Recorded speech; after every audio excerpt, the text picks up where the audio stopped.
सगळ्या पत्रकार बांधवांच्या माध्यमातून या मुकणे कुटुंबाची व्यथा सगळ्यांसमोर आली। जुन्नर तालुक्यातील आदिवासी समाजातील असं कुटुंब जर अशा पद्धतीने राहत असेल, आपण ठीक आहे, आता आपण त्यांना तात्पुरतं कमावं म्हणून सोलरवरची लाईट दिली। आज त्यांचे 20-22 वर्ष जर हे कुटुंब एवढ्या अंधारात जीवन जर जगत असेल, आपण पण एक सामान्य कुटुंबातील कार्यकर्ते, आपल्या त्या मनाला ह्या गोष्टी खरं तर वेदनादायी गोष्टी आहेत। आणि अशा पद्धतीने आता जरी तात्पुरता आपण त्यांना आधार दिलाय, MSCB कडून पण त्यांना नक्कीच मदत होईल। मी त्या संदर्भात त्यांना आश्वासन नाही तर मी त्यांना त्या ठिकाणी विश्वास दिलेला आहे। परंतु आता तुम्ही बघा, आपली गाडी कुठं लागली आहे का, या ना याला रस्ता तरी आहे का काय? आता आपण कसं बस आलोय बघा, आपली गाडी कुठं आहे ते येतात कसं, म्हणजे असे एवढ्या डोंगर परिसरात राहणार आपला आदिवासी समाज, कष्टकरी समाज काय म्हणजे एवढे अजून घर खाली हा इथून परत खाली घर आहे, इथून दिसत ना घर, ते बघा बघा ते घर,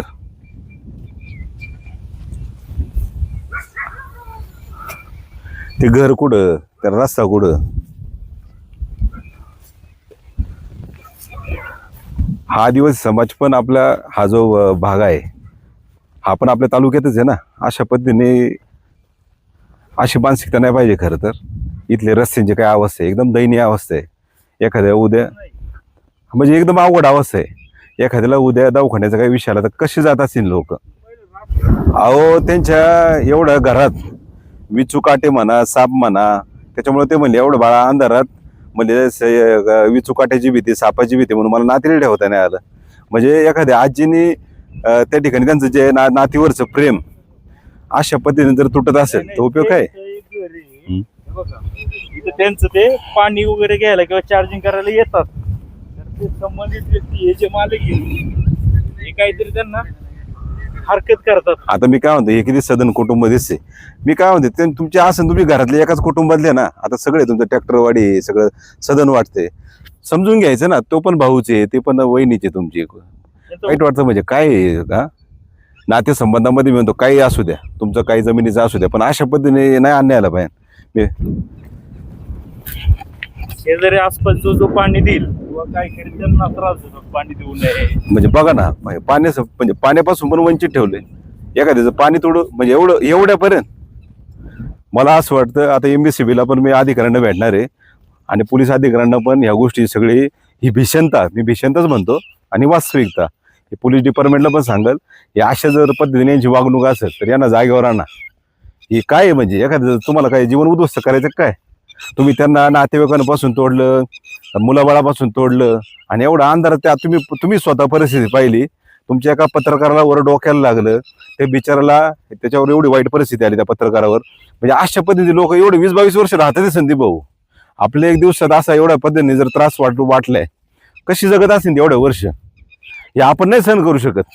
शिवाय पायी जायचंय, बघा ना, आहे का काय रस्ता आहे का काय परिस्थिती अवघड आहे। लोकप्रतिनिधींनी हे लक्षात घ्यावं। इकडून हा रस्ता आहे ते जातात ते शॉर्टकट, पण बघा ना आता तिकडे जायचं तर इथं शॉर्टकट आहे ना, तर असं वळसा मारून जावं लागतं तिकडे त्या घरामध्ये। हे एवढं 2 मजली घर, यांचं सदन कुटुंब आहे ना, लगेच कळते ना, पण त्यांनी पण काय म्हणजे लोकांची मानसिकता मला विशेष वाटतं या गोष्टीचं। आता महावितरणचा असं काही कर्मचारी काही येत नाहीत विद्युत कनेक्शन जोडायला? नाही, जर मी तुम्हाला काय म्हणलं, MSCBच्या अधिकाऱ्यांना भेटतो, त्यांना सगळ्या गोष्टीची परिस्थिती आम्ही त्या ठिकाणी सांगतो, आणि जरी त्यांनी टाळटाळ केली मग तुम्ही फक्त पुढं पाहत राहा, काय होईल। याच्या पलीकडे मी जास्त बोलू शकत नाही, कारण मी जास्त बोलून दाखवणार कार्यकर्ता नाही। आजपर्यंत आपण जे काय आहे ते कर्तव्य बजावून दाखवलेलं आहे। आज आपला हा जो कष्टकरी समाज आहे, आदिवासी बांधव आहे, तो जर अशा पद्धतीने जगत असेल ना, आपला तरी काय उपयोग आहे मग कार्यकर्ता म्हणून राहायचा? मी म्हणतो आपला अधिकारच नाही असं, मग कशाला आपण कार्यकर्ता म्हणून काम करा? संजू गेलं ना खड्ड्यात ते राजकारण। अशी जर आपली लोक जगत राहणार, ते आपल्या आई सारखीच ना, आपल्या आई ठेवू का अशी अंधारात आपण? काय आपण काय थोडी काय मोठी नाही मदत केली, सोलरची लावली, आनंद म्हणजे त्यांनी मला डायरेक्ट मिठी मारली राव। हा संदीप उतड्याच्या डोळ्यात पाणी आलं, आनंद झाला। काय म्हणजे मला काय म्हणायचे, काय आपण एवढं हे राजकारण करतोय, समाजकारण करतो, काय काय काय बोलू निशब्द आहे खरंच, शब्द नाही खरं. लोकांनी इथल्या काही नेत्यांनी म्हणले 5,000 बोकड द्या, 4,500 लाईट देतो. काय आता काय संदीप भाऊ म्हणजे एवढ्या गरीबाकडून राव हा बरं द्यायची तरी लाईट मग काय म्हणजे मुळात काय म्हणजे काय हो आपण जे समाजाच्या जीवावर आपण त्या ठिकाणी लोकप्रतिनिधी होतो, जे समाजाच्या जीवावर आपण त्या ठिकाणी राजकारण करतो त्यांच्या बघा ना आता ह्या असा रस्त्यातून जायचंय हम्म.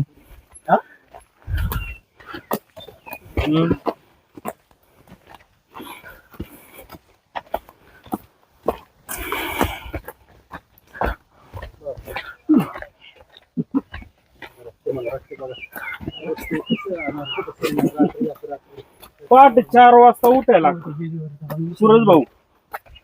हा पहाटे 4 वाजता उठतात, 6 वाजता जातात, ते गाडी येते आणि त्यांचा प्रवास सुरू होतो. तुम्हाला दम लागला, तुम्हाला बोलता येत नाही, पण ती महिला कशी सहन करत असेल ते सांगा. नाही दम नाही संदीप भाऊ.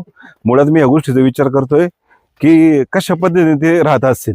आज खरं तर त्या बिचारीला तिचा जो जीवन प्रवास आहे, तिने जे मागाशी 20-22 वर्ष सगळा जीवन प्रवास सांगितला, एवढं वाईट वाटतंय ना म्हणजे काय बोलू.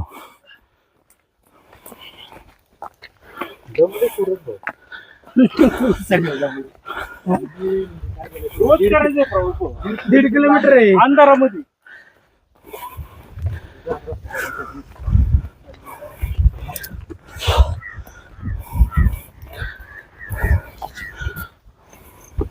त्यांना तर रोजच जायचं ना.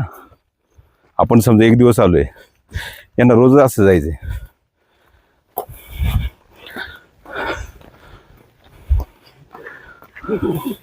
बघा कुठं गाडी ते कुठं घर ते हा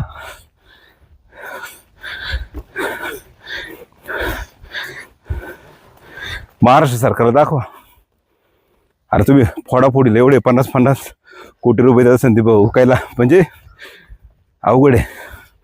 लाजी करण्यासाठी ते प्रवेश करता इकडे तिकडे असं म्हणतात. ते मरू त्यांचं राजकारण पेटलं. आपण असे गरीबाकडे आहे का नाही कोणाचं लक्ष. 4,000 पार्टीसाठी मागत बोकड.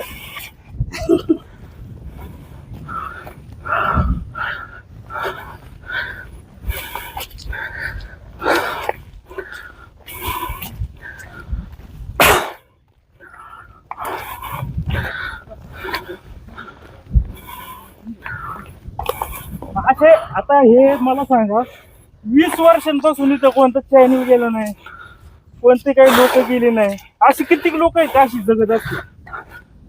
अशी बरीच लोक असते जे वंचित आहेत, पण जे तुमच्या प्रसार माध्यमांसमोर ज्यांनी पत्रकारांना फोन केले असेल किंवा त्यांची समस्या मांडल्या असेल तिथपर्यंत आपण पोचतोय तरी. पण असे किती लोक असतील ना. उलट माझं या माध्यमातून म्हणणं आहे की उलट तुमच्या माध्यमातून, तुमच्या सगळ्या पत्रकार बांधवांच्या माध्यमातून जर अशा पद्धतीने जर कोण जीवन जगत असेल तर तुम्ही हक्काने फोन करा, पत्रकारांना फोन करा, आमच्यासारख्या कार्यकर्त्यांना फोन करा. जुन्नर तालुक्यात तरी आम्ही असं कुठल्या कुटुंबाला वंचित ठेवणार नाही.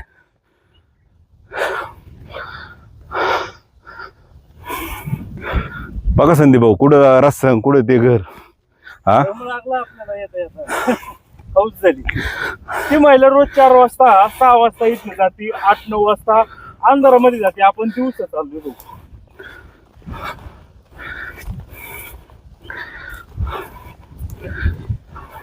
आपल्याकडची लोक राहतील का लाईट. मी तुम्हाला मागाशी पण सांगितलं, इथे 1 मिनिट फॅन जरी नसला, आज लोकांच्या घरामध्ये प्रत्येक रूम मध्ये एसी. मी म्हणतो एसी जाऊ दे, चला सामान्य माणसाला त्यांना वाटतं फॅन लावा का नाही. अहो फॅनचं जाऊ द्या, साधा एक बल्ब नाही, 20 वर्ष अंधारात. म्हणजे काय पर एवढं धक्कादायक आहे या सगळ्या गोष्टी. बरं त्यांनी जर चुकून कोणाकडून पाणी आणायचा प्रयत्न केला तर ते परत त्या माणसांना पण त्रास देतात. म्हणजे हा कुठला अन्याय आहे.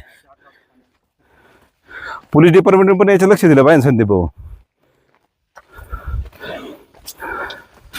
बरं कुठून ती महिला येणार पोलीस स्टेशनला येणार का अधिकाऱ्यांच्या ऑफिसला जाणार. 60,000 रुपयाला एक महिला का तर हे खर्च वगैरे कागदपत्र पट्टे मारण्यासाठी काय सांगायचं? सर कमी 60,000ला काय? अरे बापरे. नाही त्यांना संदीप भाऊ काय आलंय त्यांच्या बिचाऱ्यांचा अडाणीपणाचा आणि गरीबपणाचा लई जणांनी फायदा घेतला असं वाटतंय. आम्ही लाईट मिळून देतो तुम्ही असं करा हे असं म्हणून त्यांनी स्वतःची घरची म्हैस विकली. काय म्हणजे किती एखाद्याची पिळवणूक करावं हा. याला पण कुठेतरी काय म्हणजे याच्या बाबत तरी मर्यादा आहे का नाही हा. कोणाची पिळवणूक करताय आणि अधिकाऱ्याने आजपर्यंत 20 वर्षात अधिकाऱ्याने दिसलं नाही का यांची परिस्थिती काय.